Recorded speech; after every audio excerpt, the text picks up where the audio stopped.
Chapter 5. Lesson 5. The rich invent money. Often in the real world, it's not the smart who get ahead, but the bold. Last night, I took a break from writing and watched a TV program on the history of a young man named Alexander Graham Bell. Bell had just patented his telephone and was having growing pains because the demand for his new invention was so strong. Needing a bigger company, he then went to the giant at that time, Western Union, and asked them if they would buy his patent and his tiny company. He wanted $100,000 for the whole package. The president of Western Union scoffed at him and turned him down, saying the price was ridiculous. The rest is history. A multi-billion-dollar industry emerged, and AT&T was born. The evening news came on right after the story of Alexander Graham Bell. On the news was a story of another downsizing at a local company. The workers were angry and complained that the company ownership was unfair. A terminated manager of about 45 years of age had his wife and 2 babies at the plant and was begging the guards to let him talk to the owners to ask if they would reconsider his termination. He had just bought a house and was afraid of losing it. The camera focused in on his pleading for all the world to see. Needless to say, it held my attention. I have been teaching professionally since 1984. It has been a great experience and a rewarding one. It is also a disturbing profession, for I have taught thousands of individuals and I see one thing in common in all of us, myself included. We all have tremendous potential, and we all are blessed with gifts. Yet the one thing that holds all of us back is some degree of self-doubt. It is not so much the lack of technical information that holds us back, but more the lack of self-confidence. Some are more affected than others. Once we leave school, most of us know that it is not so much a matter of college degrees or good grades that count. In the real world outside of academics, something more than just grades is required. I have heard it called many things: guts, chutzpah, balls, audacity, bravado, cunning, daring, tenacity, and brilliance. This factor, whatever it is labeled, ultimately decides one's future much more than school grades do. Inside each of us is one of these brave, brilliant, and daring characters. There is also the flip side of that character, people who could get down on their knees and beg if necessary. After a year in Vietnam as a Marine Corps pilot, I got to know both of those characters inside of me intimately. One is not better than the other. Yet as a teacher, I recognized that it was excessive fear and self-doubt that were the greatest detractors of personal genius. It broke my heart to see students know the answers, yet lack the courage to act on the answer. Often in the real world, it's not the smart who get ahead, but the bold. In my personal experience, your financial genius requires both technical knowledge as well as courage. If fear is too strong, the genius is suppressed. In my classes, I strongly urge students to learn to take risks, to be bold, and to let their genius convert that fear into power and brilliance. It works for some and just terrifies others. I have come to realize that for most people, when it comes to the subject of money, they would rather play it safe. I have had to field questions such as, why take risks? Why should I bother developing my financial IQ? Why should I become financially literate? And I answer, just to have more options. There are huge changes up ahead. In the coming years, there will be more people just like the young inventor Alexander Graham Bell. There will be 100 people like Bill Gates and hugely successful companies like Microsoft created every year, all over the world. And there also will be many more bankruptcies, layoffs, and downsizings. So why bother developing your financial IQ? No one can answer that but you. Yet I can tell you why I myself do it. I do it because it is the most exciting time to be alive. I'd rather be welcoming change than dreading change. I'd rather be excited about making millions than worrying about not getting a raise. This period we are in now is a most exciting time, unprecedented in our world's history.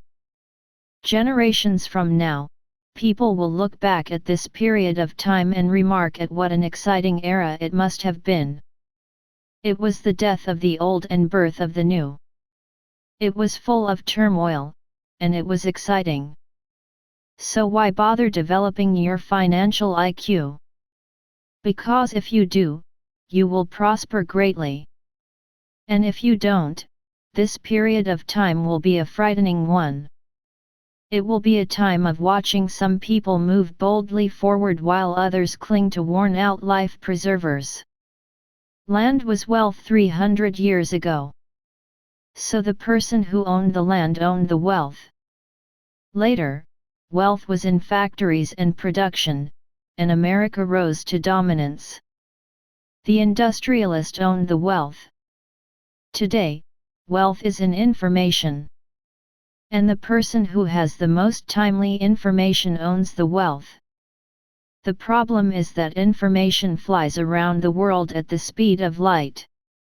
The new wealth cannot be contained by boundaries and borders as land and factories were. The changes will be faster and more dramatic. There will be a dramatic increase in the number of new multimillionaires. There also will be those who are left behind. I find so many people struggling today, often working harder, simply because they cling to old ideas. They want things to be the way they were, and they resist change. I know people who are losing their jobs or their houses, and they blame technology or the economy or their boss. Sadly, they fail to realize that they might be the problem. Old ideas are their biggest liability.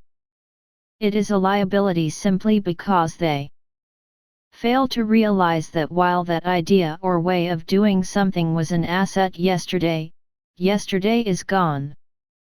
One afternoon I was teaching how to invest using a board game. I had invented cash flow registered trademark as a teaching tool. A friend had brought someone along to attend the class. This friend of a friend was recently divorced, had been badly burned in the divorce settlement, and was now searching for some answers. Her friend thought the class might help. The game was designed to help people learn how money works. In playing the game, they learn about the interaction of the income statement with the balance sheet. You can play Cashflow Classic on the web at www.rickadad.com and learn how money works.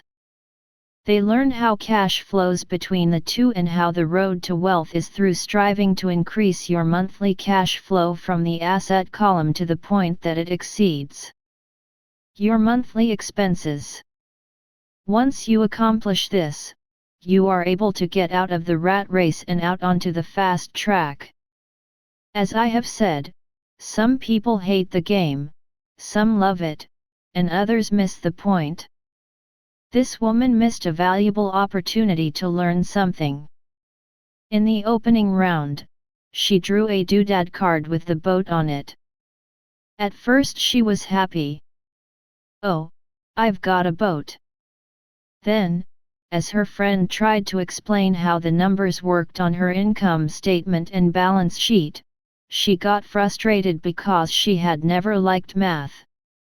The rest of her table waited while her friend continued explaining the relationship between the income statement, balance sheet, and monthly cash flow. Suddenly, when she realized how the numbers worked, it dawned on her that her boat was eating her alive. Later on in the game, she was also downsized and had a child. It was a horrible game for her. After the class, her friend came by and told me that she was upset. She had come to the class to learn about investing and did not like the idea that it took so long to play a silly game. Her friend attempted to tell her to look within herself to see if the game reflected her in any way. With that suggestion, the woman demanded her money back.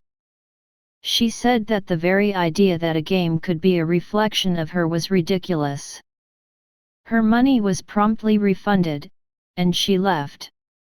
Since 1984, I have made millions simply by doing what the school system does not do. In school, most teachers lecture. I hated lectures as a student. I was soon bored, and my mind would drift.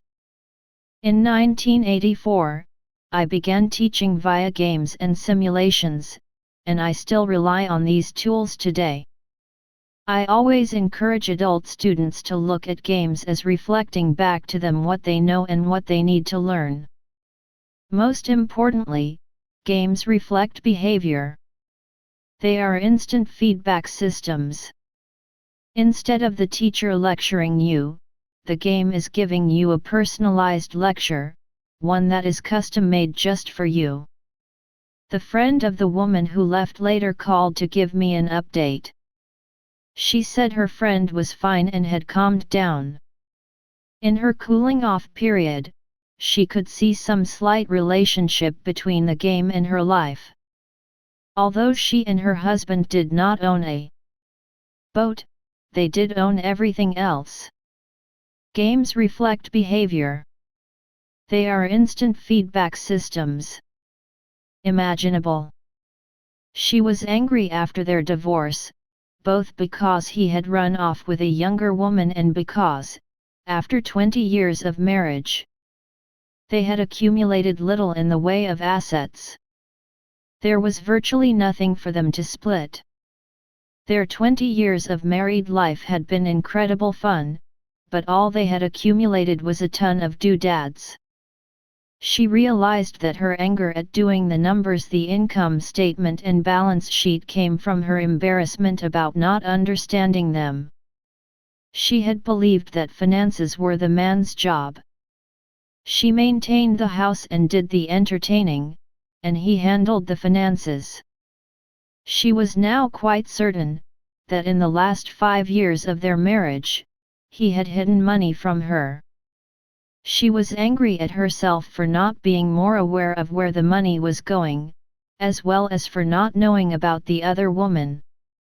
Just like a board game, the world is always providing us with instant feedback. We could learn a lot if we tuned in more. One day not long ago, I complained to my wife that the cleaners must have shrunk my pants. My wife gently smiled and poked me in the stomach to inform me that the pants had not shrunk. Something else had expanded me. The cash flow game was designed to give every player personal feedback. Its purpose is to give you options. If you draw the boat card and it puts you into debt, the question is, now what can you do? How many different financial options can you come up with? That is the purpose of the game, to teach players to think and create new and various financial options. Thousands of people throughout the world have played this game. The players who get out of the rat race the quickest are the people who understand numbers and have creative financial minds. They recognize different financial options. Rich people are often creative and take calculated risks. People who take the longest are people who are not familiar with numbers and often do not understand the power of investing. Some people playing cash flow. Play cash flow classic on the web at www.rickadad.com. What did you learn about your true behavior from playing the game? Gain lots of money in the game, but they don't know what to do with it. Even though they have money, everyone else seems to be getting ahead of them. And that is true in real life. There are a lot of people who have a lot of money and do not get ahead financially. Limiting your options is the same as hanging on to old ideas. I have a friend from high school who now works at 3 jobs. Years ago, he was the richest of all my classmates. When the local sugar plantation closed, the company he worked for went down with the plantation. In his mind, he had but one option, and that was the old option: work hard.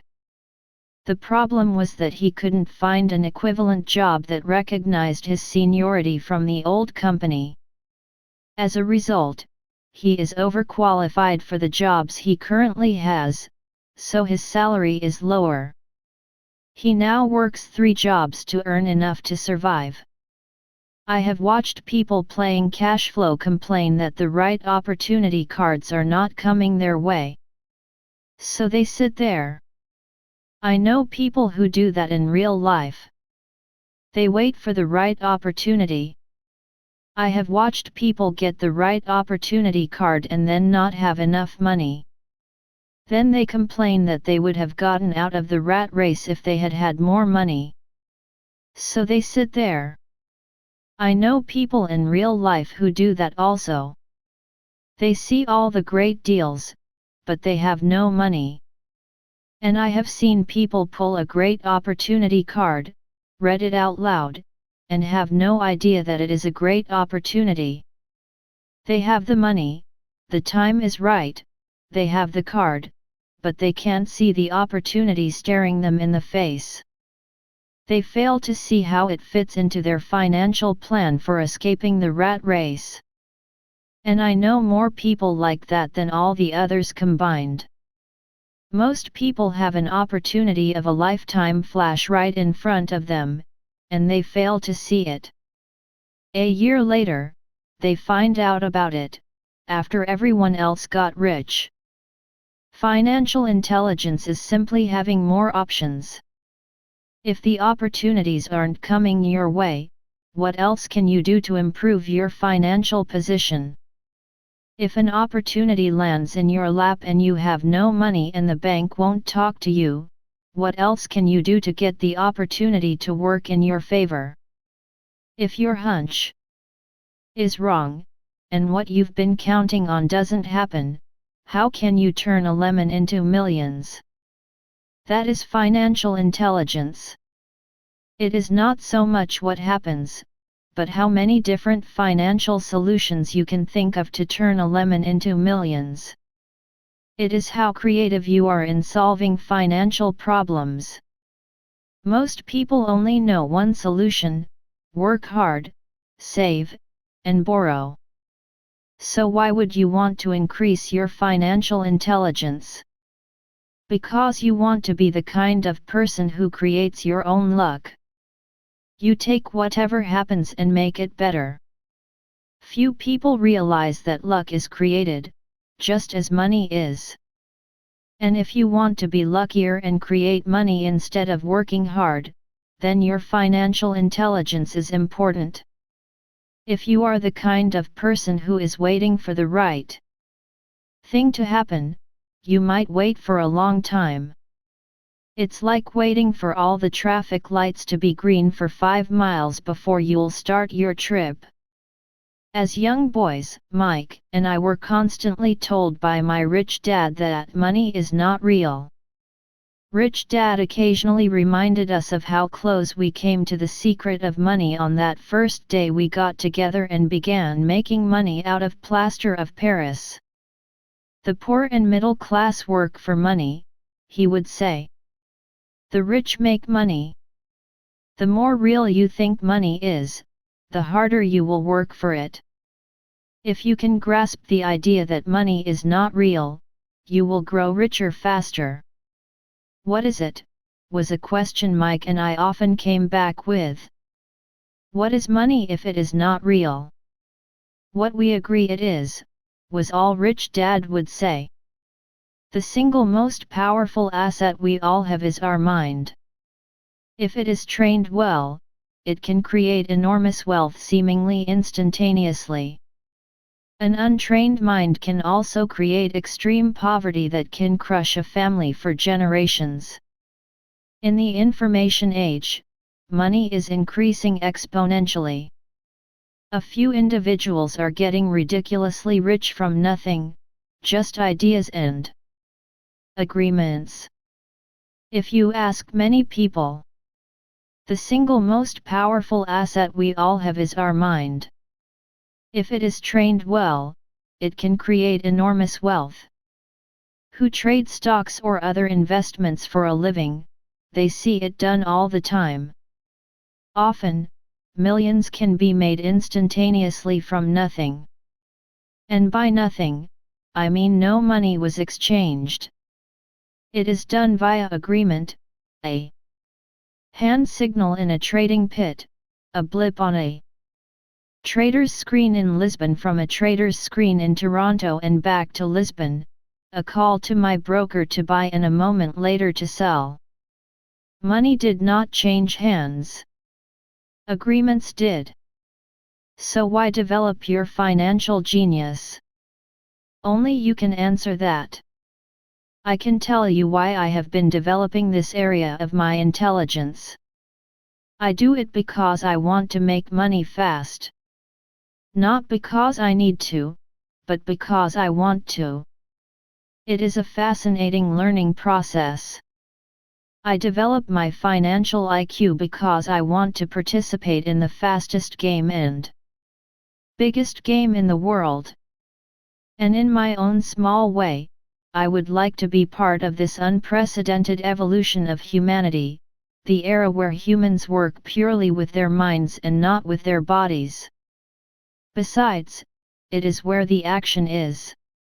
It is what is happening. It's hip. It's scary. And it's fun. That is why I invest in my financial intelligence, developing the most powerful asset I have. I want to be with people moving boldly forward. I do not want to be with those left behind. I will give you a simple example of creating money. In the early 1990s, the economy of Phoenix, Arizona, was horrible. I was watching a TV show when a financial planner came on and began forecasting doom and gloom. His advice was to save money. Put $100 away every month, he said. In 40 years you will be a multimillionaire. Well, putting money away every month is a sound idea. It is one option, the option most people subscribe to. The problem is this: it blinds the person to what is really going on. It causes them to miss major opportunities for much more significant growth of their money. The world is passing them by. As I said, the economy was terrible at that time. For investors, this is the perfect market condition. A chunk of my money was in the stock market and in apartment houses. I was short of cash. Because people were giving properties away, I was buying. I was not saving money. I was investing. Kim and I had more than $1 million in cash working in a market that was rising fast. It was the best opportunity to invest. The economy was terrible. I just could not pass up these small deals. Houses that were once $100,000 were now $75,000. But instead of shopping with local real estate agents, I began shopping at the bankruptcy attorney's office, or the courthouse steps. In these shopping places, a $75,000 house could sometimes be bought for $20,000 or less. For $2,000, which was loaned to me from a friend for 90 days for $200, I gave an attorney a cashier's check as a down payment. While the acquisition was being processed, I ran an ad advertising a $75,000 house for only $60,000 and no money down. The phone rang hard and heavy.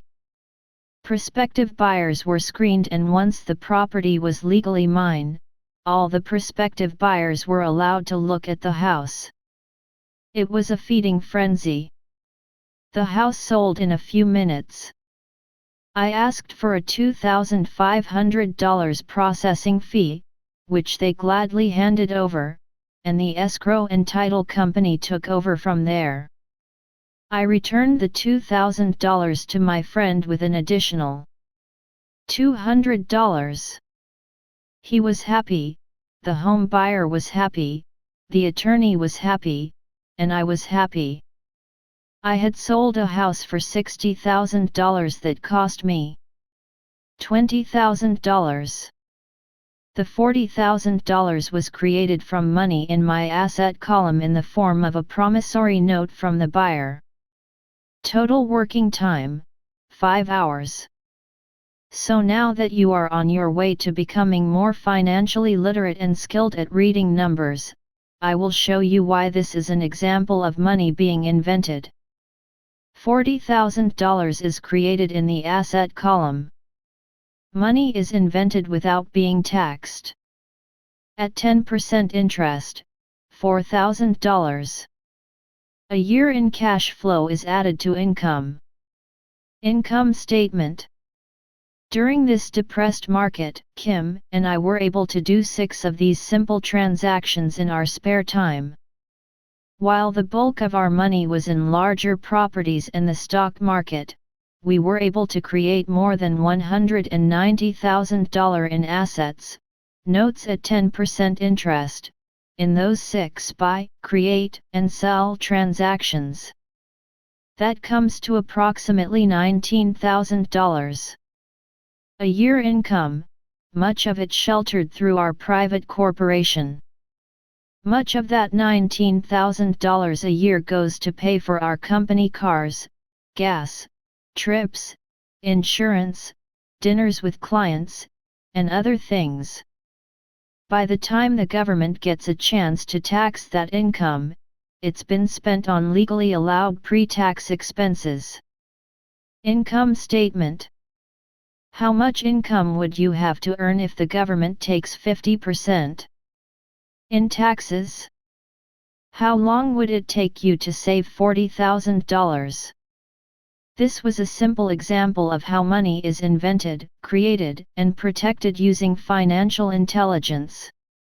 Ask yourself, how long would it take to save $190,000? Would the bank pay you 10% interest on your money? And the promissory note is good for 30 years. I hope they never pay me the $190,000. I have to pay a tax if they pay me the principal, and besides, $19,000 paid over 30 years is a little over $500,000 in income. I have people ask what happens if the person doesn't pay. That does happen, and it's good news.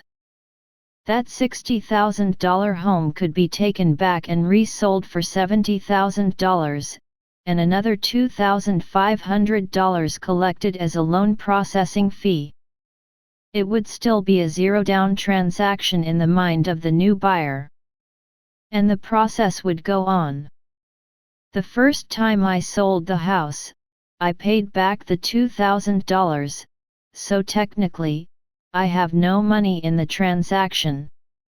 My return on investment, ROI, is infinity.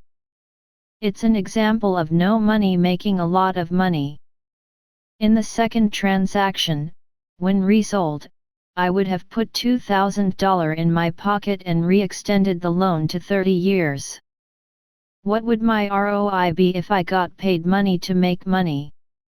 I do not know, but it sure beats saving $100 a month, which actually starts out as $150 because it's after-tax income for 40 years earning low interest. And again, you're taxed on the interest. That is not too intelligent.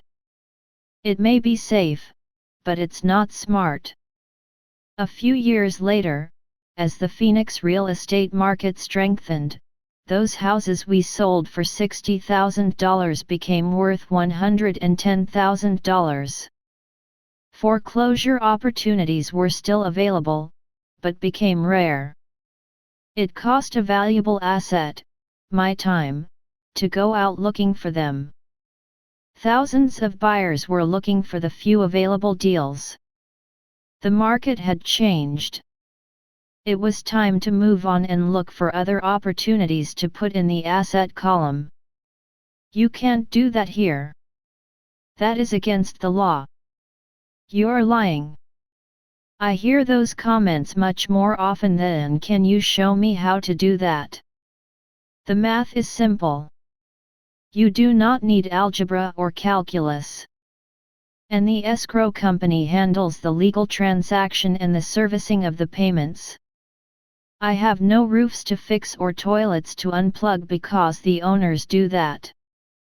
It's their house. Occasionally someone does not pay. And that is wonderful because there are late fees, or they move out and the property is sold again. The court system handles that. And it may not work in your area. The market conditions may be different.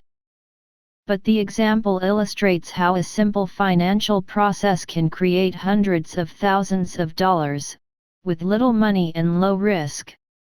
It is an example of money being only an agreement. Anyone with a high school education can do it. Yet most people won't.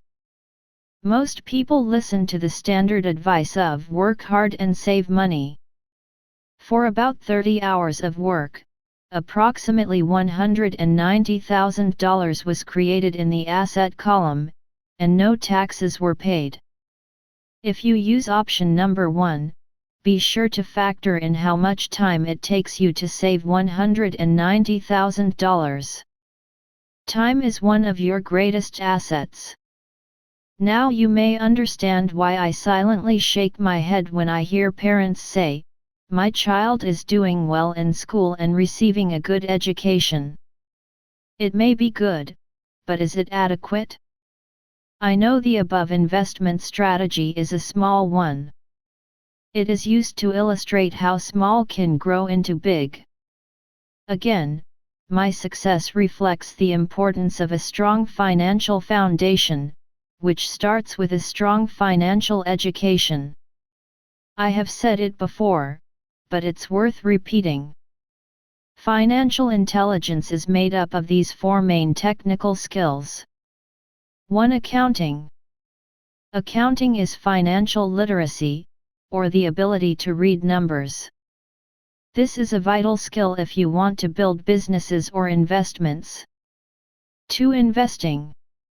Investing is the science of money making money. 3. Understanding markets. Understanding markets is the science of supply and demand. Alexander Graham Bell gave the market what it wanted. So did Bill Gates. A $75,000 house offered for $60,000 that cost $20,000 was also the result of seizing an opportunity created by the market. Somebody was buying, and someone was selling. 4. The law. The law is the awareness of accounting corporate, state and federal regulations. I recommend playing by the rules. It is this basic foundation, or the combination of these skills, that is needed to be successful in the pursuit of wealth, whether it be through the buying of small homes, apartment buildings, companies, stocks, bonds, precious metals, baseball cards, or the like. A few years later, the real estate market rebounded and everyone else was getting in. The stock market was booming, and everyone was getting in. The US economy was getting back on its feet. I began selling and was now traveling to Peru, Norway, Malaysia, and the Philippines. The investment landscape had changed. We were no longer buying real estate. Now I just watch the values climb inside the asset column and will probably begin selling. I suspect that some of those 6 little house deals will sell and the $40,000 note will be converted to cash. I need to call my accountant to be prepared for cash and seek ways to shelter it. The point I would like to make is that investments come and go. The market goes up and comes down. Economies improve and crash. The world is always handing you opportunities of a lifetime, every day of your life, but all too often we fail to see them. But they are there. And the more the world changes and the more technology changes, the more opportunities there will be to allow you and your family to be financially secure for generations to come.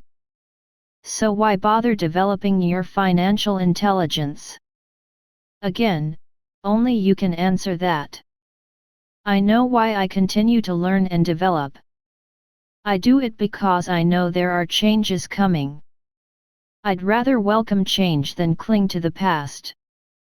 I know there will be market booms and market crashes. I want to continually develop my financial intelligence because, at each market change, some people will be on their knees begging for their jobs. Others, meanwhile, will take the lemons that life hands them, and we are all handed lemons occasionally, and turn them into millions. That's financial intelligence. I am often asked about the lemons I have turned into millions. I hesitate using many more examples of personal investments because I am afraid it comes across as bragging or tooting my own horn. That is not my intention. I use the examples only as numerical and chronological illustrations of actual and simple cases. I use the examples because I want you to know that it is easy. And the more familiar you become with the 4 pillars of financial intelligence, the easier it becomes. Personally, I use 2 main vehicles to achieve financial growth: real estate and small cap stocks. I use real estate as my foundation. Day in and day out, my properties provide cash flow and occasional spurts of growth in value. The small cap stocks are used for fast growth. I do not recommend anything that I do.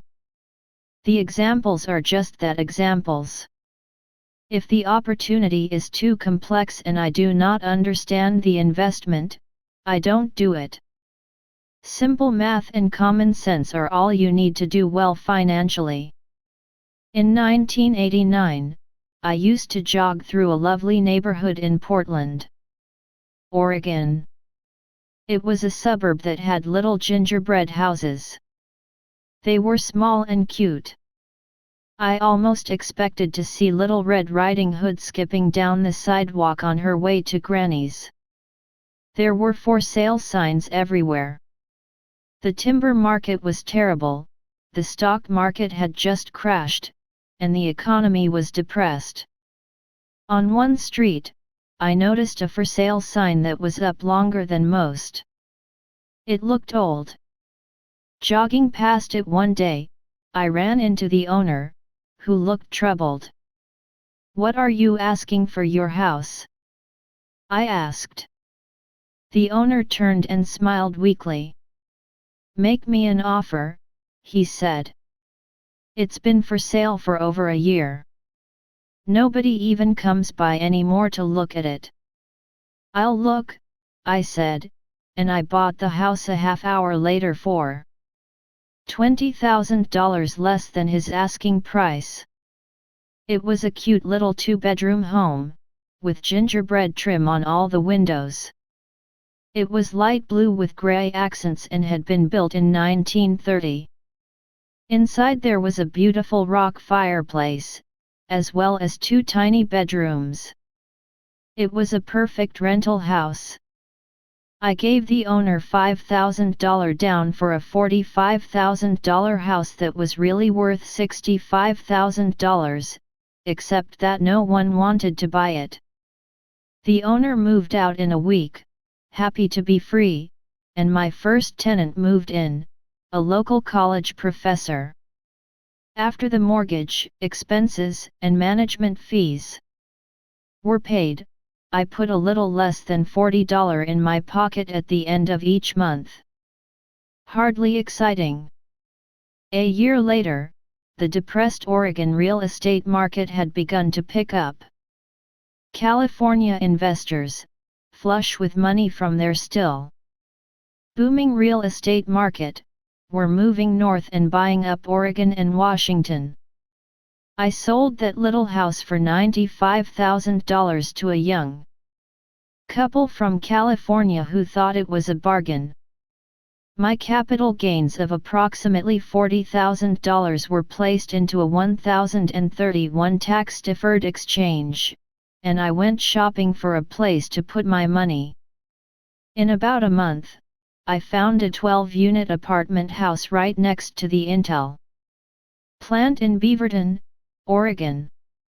The owners lived in Germany, had no idea what the place was worth, and again, the problem with secure investments is that they are often sanitized, that is, made so safe that the gains are less. Just wanted to get out of it. I offered $275,000 for a $450,000 building. They agreed to $300,000. I bought it and held it for 2 years. Utilizing the same 1031 exchange process, we sold the building for $495,000 and bought a 30-unit apartment building in Phoenix, Arizona. We had moved to Phoenix by then to get out of the rain, and needed to sell anyway. Like the former Oregon market, the real estate market in Phoenix was depressed. The price of the 30-unit apartment building in Phoenix was $875,000, with $225,000 down. The cash flow from the 30 units was a little over $5,000 a month. The Arizona market began moving up and, a few years later, a Colorado investor offered us $1.2 million for the property. The point of this example is how a small amount can grow into a large amount. Again, it is a matter of understanding financial statements, investment strategies, a sense of the market, and the laws. If people are not versed in these subjects, then obviously they must follow standard dogma, which is to play it safe, diversify, and only invest in secure investments. The problem with secure investments is that they are often sanitized, that is, made so safe that the gains are less. Most large brokerage houses will not touch speculative transactions in order to protect themselves and their clients. And that is a wise policy. The really hot deals are not offered to people who are novices. Often, the best deals that make the rich even richer are reserved for those who understand the game. It is technically illegal to offer speculative deals to someone who is considered not sophisticated, but of course it happens. The more sophisticated I get, the more opportunities come my way. Another case for developing your financial intelligence over a lifetime is simply that more opportunities are presented to you. And the greater your financial intelligence, the easier it is to tell whether a deal is good. It's your intelligence that can spot a bad deal, or make a bad deal good. The more I learn, and there is a lot to learn, the more money I make simply because I gain experience and wisdom as the years go on. I have friends who are playing it safe, working hard at their profession, and failing to gain financial wisdom, which does take time to develop. My overall philosophy is to plant seeds inside my asset column. That is my formula. I start small and plant seeds. Some grow, some don't. Inside our real estate corporation, we have property worth several $1 million. It is our own right, or real estate investment trust. The point I'm making is that most of those millions started out as little $5,000 to $10,000 investments. All of those down payments were fortunate to catch a fast rising market and increase tax-free. We traded in and out several times over a number of years. We also own a stock portfolio, surrounded by a corporation that Kim and I call our personal mutual fund. We have friends who deal specifically with investors like us who have extra money each month to invest. We buy high-risk, speculative private companies that are just about to go public on a stock exchange in the United States or Canada. An example of how fast gains can be made are 100,000 shares purchased for 25 cents each before the company goes public. 6 months later, the company is listed, and the 100,000 shares now are worth $2 each. If the company is well managed, the price keeps going up, and the stock may go to $20 or more per share. There are years when our $25,000 has gone to $1 million in less than a year. It is not gambling if you know what you're doing. It is gambling if you're just throwing money into a deal and praying. The idea in anything is to use your technical knowledge, wisdom, and love of the game to cut the odds down, to lower the risk. Of course, there is always risk. It is financial intelligence that improves the odds. Thus, what is risky for one person is less risky to someone else. That is the primary reason I constantly encourage people to invest more in their financial education than in stocks, real estate, or other markets. The smarter you are, the better chance you have of beating the odds. The stock plays I personally invested in were extremely high risk for most people and absolutely not recommended. I have been playing that game since 1979 and have paid more than my share in dues. But if you will reread why investments such as these are high risk for most people, you may be able to set your life up differently, so that the ability to take $25,000 and turn it into $1 million in a year is low risk for you. As stated earlier, nothing I have written is a recommendation. It is only used as an example of what is simple and possible. What I do is small potatoes in the grand scheme of things.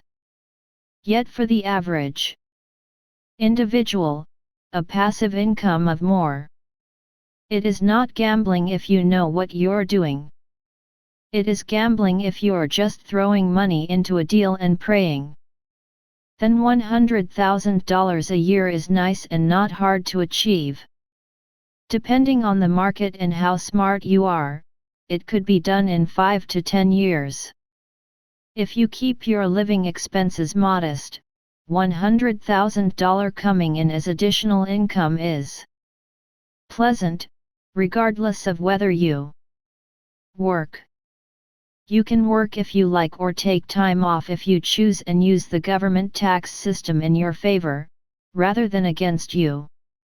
My personal basis is real estate. I love real estate because it's stable and slow-moving. I keep the base solid. The cash flow is fairly steady and, if properly managed, has a good chance of increasing in value. The beauty of a solid base of real estate is that it allows me to take greater risks, as I do with speculative stocks. If I make great profits in the stock market, I pay my capital gains tax on the gain and then reinvest what's left in real estate, again further securing my asset foundation. A last word on real estate: I have traveled all over the world and taught investing. In every city, I hear people say you cannot buy real estate cheap. That is not my experience.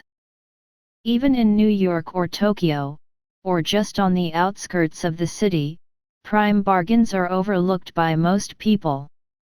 In Singapore, with their high real estate prices, there are still bargains to be found within a short driving distance.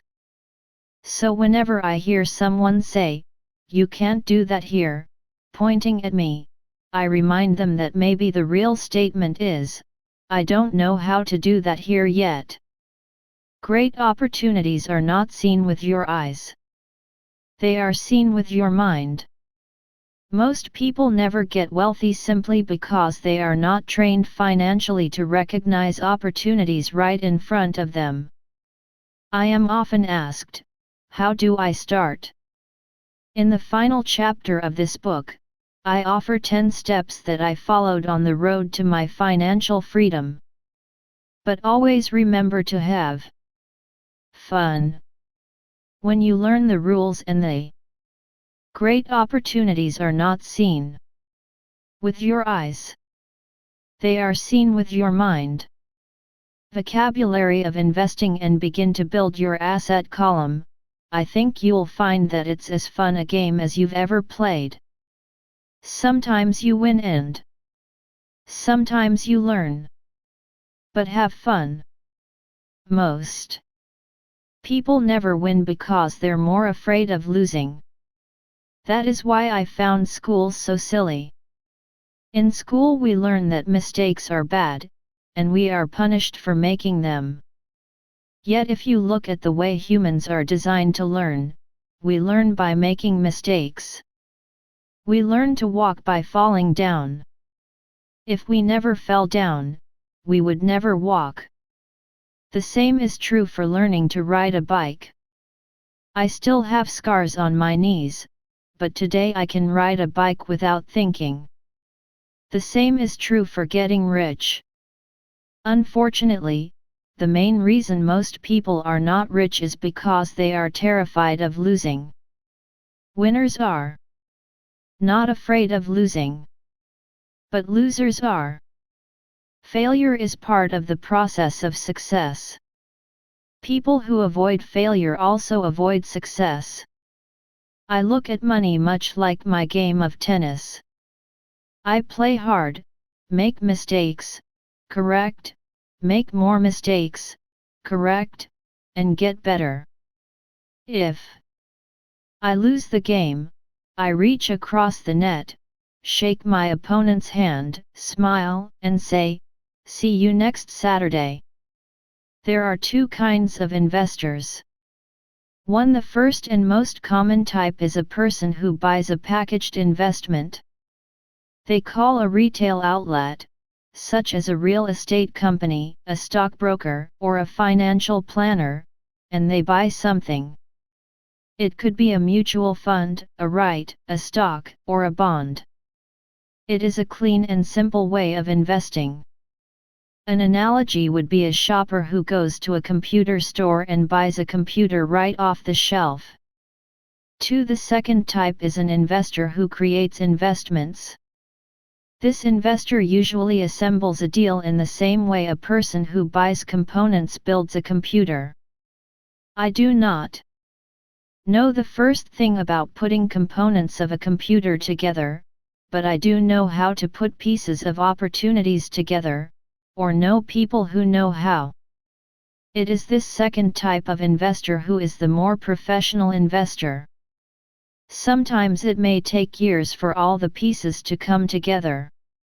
And sometimes they never do. It's this second type of investor that my rich dad encouraged me to be. It is important to learn how to put the pieces together, because that is where the huge wins reside, and sometimes some huge losses if the tide goes against you. If you want to be the second type of investor, you need to develop 3 main skills.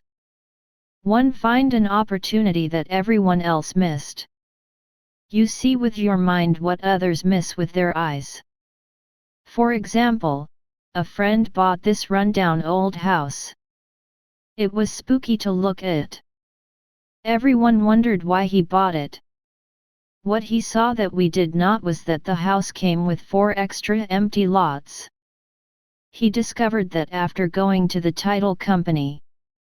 After buying the house, he tore the house down and sold the 5 lots to a builder for 3 times what he paid for the entire package.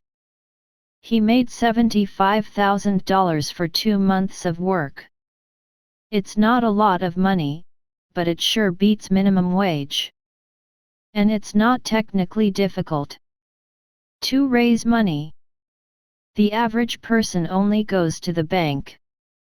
This second type of investor needs to know how to raise capital, and there are many ways that don't require a bank. To get started, I learned how to buy houses without a bank. It was the learned skill of raising money, more than the houses themselves, that was priceless. All too often I hear people say, "The bank won't lend me money," or "I don't have the money to buy it."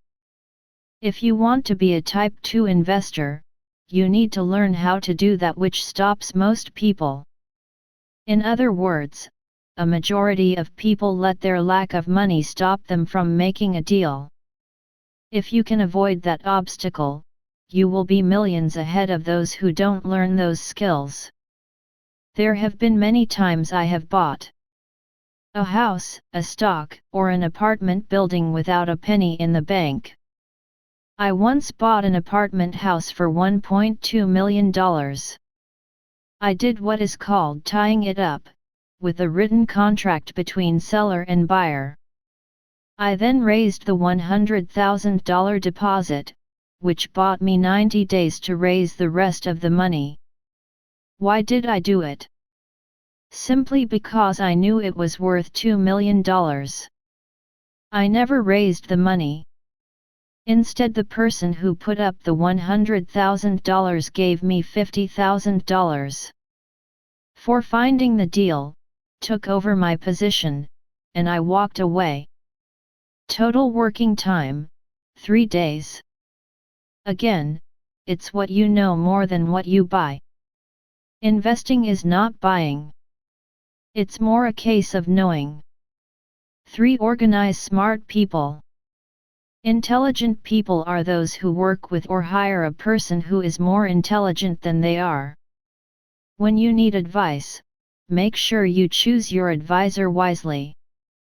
There is a lot to learn, but the rewards can be astronomical. If you do not want to learn those skills, then being a Type 1 investor is highly recommended. It is what you know that is your greatest wealth. It is what you do not know that is your greatest risk. There is always risk, so learn to manage risk instead of avoiding it.